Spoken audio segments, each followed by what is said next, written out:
Olá, bom dia!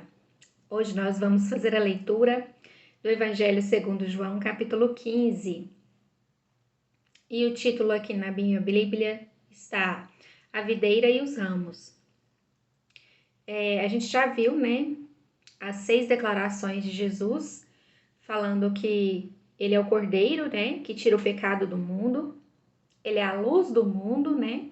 Pois através dele nós podemos enxergar todas as outras coisas, né? Com propósito.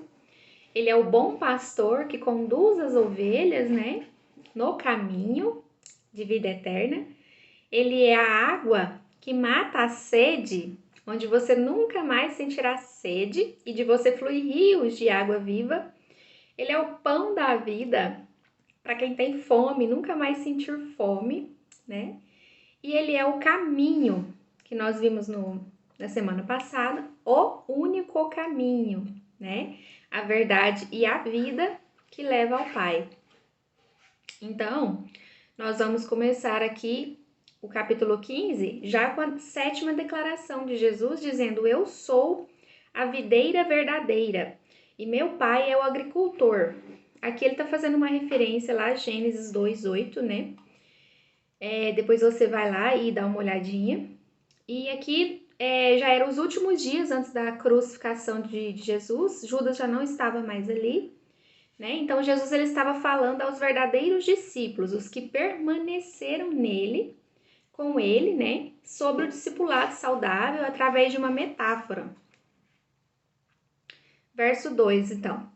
Todo ramo que estando em mim não dá fruto, ele corta, e todo que dá fruto, ele poda, para que dê mais fruto ainda. Vocês já estão limpos pela palavra que lhes tenho falado. E essa palavra aqui, ela tem o significado de logos, a palavra de Deus, né? 4. Permaneçam em mim, eu permanecerei em vocês. Nenhum ramo pode dar fruto por si mesmo, se não permanecer na videira. Vocês também não podem dar fruto se não permanecerem em mim. Então aqui a gente vê, né, essa palavra permaneçam repetidamente nessa frase, já tem umas 4 vezes, no texto a gente vai ver mais ainda. Então, que nossa missão é permanecer nele, permanecer em Cristo, né? Então, tem muita gente que acha que tem que ficar dando fruto, mostrando frutos. Na verdade, nós não fomos chamados para dar frutos. Nós fomos chamados para permanecer em Cristo. Dar frutos é uma consequência de quem está nele, quem está permanecendo nele. Verso 5. Eu sou a videira, vocês são os ramos. Se alguém permanecer em mim e eu nele, esse dá muito fruto. Pois sem mim vocês não podem fazer coisa alguma. Se alguém não permanecer em mim, será como o ramo que é jogado fora e seca. Tais ramos são apanhados, lançados ao fogo e queimados. E a videira, né? Aqui ela tem ligação com Israel. A primeira vez que a palavra videira aparece na Bíblia é lá em Gênesis 9:20. Quando Deus fez um reset da humanidade, né, lá com Noé, para voltar no Gênesis 1, que foi que a terra era vazia, que o Espírito de Deus pairava sobre as águas, né? Então foi a primeira restauração do Éden que Deus fez.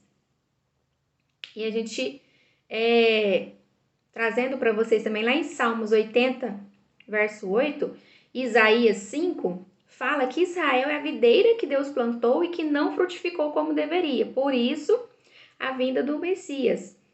E também, aqui a gente reflete se a gente é um discípulo, como que a gente vai mostrar que a gente é um discípulo de Jesus? Permanecendo em Cristo e dando frutos para a glória de Deus. Né? E que nós não sejamos como Judas, né? Que não permaneceu em Jesus e que traiu Jesus. Então, o que significa essa poda que ele fala aqui, né? Tais ramos são apanhados, lançados ao fogo e queimados. E lá no comecinho ele fala sobre a poda. A poda, ela é um facão, né? Na ponta ali a gente tem uma faca afiada que corta, né? E que simboliza a palavra de Deus. E na mão a gente tem ali aonde é feita a força, né? Para poder a faca cortar. Então, nessa mão onde a gente está sendo forjado, né, são os nossos problemas, nossos desafios, que são os meios, né, que Deus utiliza para provar o nosso coração. Então, dessa forma, nós somos podados. Verso 7. Se vocês permanecerem em mim, as minhas palavras permanecerem em vocês, pedirão o que quiserem e lhes será concedido. E essas palavras aqui no plural, palavras, ela já tem outro significado, né? No hebraico. Ela já significa vários textos que junto formam a palavra de Deus, né? Então, elas são os versículos. Então, se vocês permanecerem em mim, as minhas palavras, né? Elas estiverem permanecendo em vocês, pedirão o que quiserem e lhes será concedido. Meu Pai é glorificado pelo fato de vocês darem muito fruto, e assim serão meus discípulos. Então, o que é o fruto? É tudo que a gente pede para Deus e Ele faz para a sua glória, né? É um estilo de vida de uma pessoa de oração que ora a palavra de Deus. Ela ora conforme a vontade de Deus, assim como Jesus fazia. E aí, de tanto a gente permanecer em Jesus, né? Jesus permanecer em nós, a gente começa a orar a vontade do Pai. É onde Deus faz se cumprir o que nós estamos orando. Porque a gente quer, a gente pode pedir o que a gente quiser?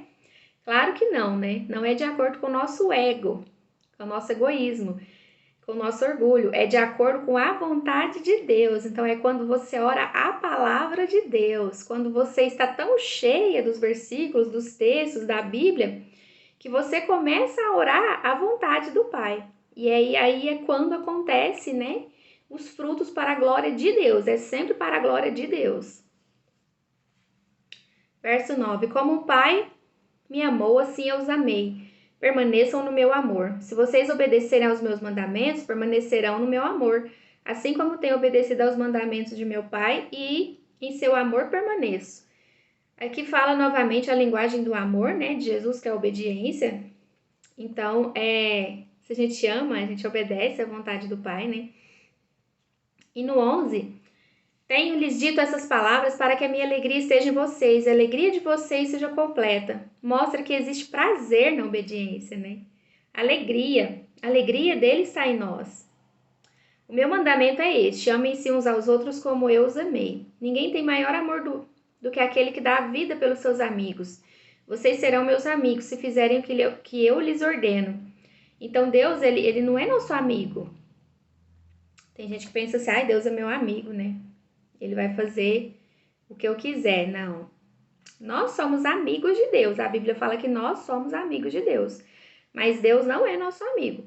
Então, vou dar um exemplo para ficar bem claro para você. Por exemplo, quando a gente tem filho, o nosso filho é nosso amigo.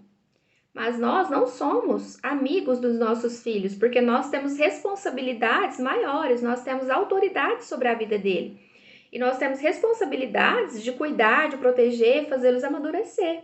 Então, assim é Deus. Nós somos amigos de Deus, mas Deus não é nosso amigo. Ele não vai fazer tudo o que a gente quer, porque Ele tem autoridade sobre a nossa vida. E Ele faz com que a gente amadureça, a gente atinja a maturidade, né, espiritual. Verso 15. Já não os chamo servos, porque o servo não sabe o que o seu senhor faz. Em vez disso, eu tenho os chamado amigos, porque tudo que eu ouvi de meu pai, eu lhes tornei conhecido. Então, antigamente, né, lá na época de Moisés, Deus deu os 10 mandamentos e falou para aquele povo lá em Deuteronômio, né? Se vocês quiserem ser um povo bem-sucedido, abençoado, né, nessa terra, cumpre os meus mandamentos. E aqui já não é mais assim, né? Cala a boca e obedece. Aqui Jesus, ele veio para nos fazer conhecer o que está no coração de Deus. Então já não chama mais de servos. Deus já não chama mais nós de servos, mas de amigos, porque nós conhecemos a vontade do Pai e o coração de Deus. Vocês não me escolheram, mas eu escolhi para irem darem fruto, fruto que permaneça, a fim de que o Pai lhes conceda o que pedirem em meu nome. Então aqui ele está falando do Evangelho, né? Vocês não me escolheram, mas eu os escolhi para dar fruto. Então Jesus, ele se entregou por amor a nós, mesmo a gente não merecendo e a gente não querendo, não pedindo isso, né? Ele se entregou por livre e espontânea vontade, por amor a nós. Este é o meu mandamento, amem-se uns aos outros. E esse amor aqui é o amor, né? De cruz, é um amor sacrificial, é suportando uns aos outros em amor, como igreja, né, de Cristo, para que o nome de Deus seja glorificado. Verso 18. Se o mundo os odeia, tenham em mente que antes odiou a mim. Se vocês pertencessem ao mundo, ele os amaria como se fosse dele. Todavia, vocês não são do mundo, mas eu os escolhi, tirando-os do mundo, por isso o mundo os odeia. Lembrem-se das palavras que eu lhes disse: nenhum escravo é maior do que o seu senhor. Se me perseguirem, também perseguirão vocês. Se obedecerem a minha palavra, também obedecerão a vocês. Tratarão assim por causa do meu nome, pois não conhecem aquele que me enviou. Se eu não tivesse vindo e lhes falado, não seriam culpados de pecado. Agora, contudo, eles não têm desculpa para o seu pecado. Então, aqui Jesus está dizendo que o mundo ele é dividido entre dois povos: os que ouvem os discípulos e os que perseguem os discípulos, por causa da hostilidade deles a Jesus, né? E pela ignorância deles a Deus. Então agora eles serão condenados, porque não tem mais desculpas para continuar no pecado. Então agora esse pecado é o de negar a cura, né? Que é Cristo, de negar Cristo. E tem uma diferença grande entre a gente admitir que está doente e a gente admitir que está doente e precisa da cura, né? Que é Cristo. Aquele que me odeia também odeia o meu Pai. Se eu não tivesse realizado no meio deles obras que ninguém mais fez, eles não seriam culpados de pecado. Mas agora eles as viram e a odiaram a mim e meu Pai. Mas isso aconteceu para se cumprir o que está escrito na lei deles. Odiaram-me sem razão. Lá em Salmos 69, 4, né, Davi fala sobre muitas pessoas odiarem a Davi e tal, ele está fazendo referência a esse texto. E aí, da mesma forma, né, odiaram o filho de Davi, né, que Jesus veio da linhagem de Davi. Então, odiaram ele sem razão. Quando vier o conselheiro, que eu enviarei a vocês da parte do Pai, o Espírito da verdade que provém do Pai, ele testemunhará a meu respeito, e vocês também testemunharão, pois estão comigo desde o princípio. Então, aqui Jesus está falando do Consolador, né, do Espírito Santo, que vem logo depois, que vai continuar trazendo o testemunho de Jesus. Então, portanto, vai continuar essa perseguição, mas também com um poder encorajador para permanecermos em Cristo, dando frutos para a glória de Deus e continuarmos como representantes do reino nessa terra até a consumação de tudo. Até que a gente vai se encontrar com Jesus, né? E ele vai acabar com todo o nosso sofrimento e nós vamos receber a nossa vida eterna e viver, né, com Deus. Então, eu espero que essa palavra tenha falado ao seu coração, que Deus abençoe seu dia e até a próxima.